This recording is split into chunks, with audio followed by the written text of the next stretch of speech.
Bienvenue au domaine des Amiels, petit domaine familial à Mont-Blanc, près de Pézenas, Béziers, en Languedoc. On produit des vins biologiques, biodynamiques et naturels.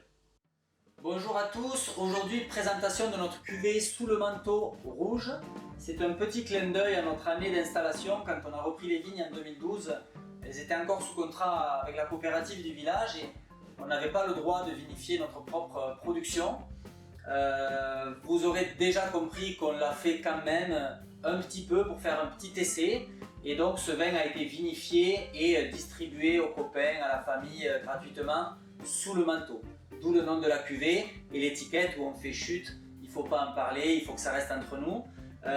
Aujourd'hui, plus rien d'officieux ou d'interdit dans la gamme, mais l'esprit un petit peu rebelle qui subsiste avec cette cuvée en rouge et aussi pléthore d'autres cuvées assez atypiques comme le vin orange, la cartagène, le jus de raisin ou l'eau de vie, etc. On aura l'occasion d'en reparler. Cette cuvée en rouge, elle est issue de notre idée de faire un rouge assez puissant, assez riche pour les gens qui ont un petit budget. On est parti du constat que souvent chez les vignerons, dans la gamme, l'entrée de gamme est un vin assez souple, assez facile. Et puis quand on monte en gamme, on monte en puissance, on monte aussi en prix.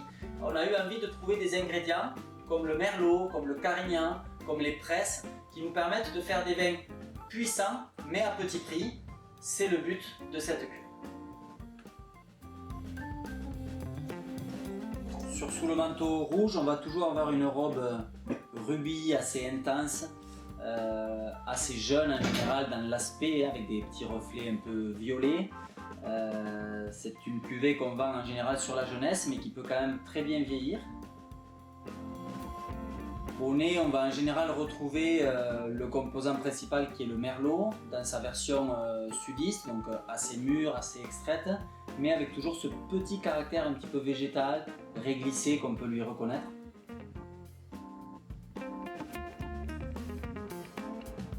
En bouche, on cherche toujours un compromis de puissance, de rusticité. On va aller chercher des presses, on va aller chercher du carignan pour donner vraiment de l'épaisseur et de la puissance au vin. Mais vu que ça fait quand même partie de nos entrées de gamme, on cherche aussi de la facilité, de la fluidité.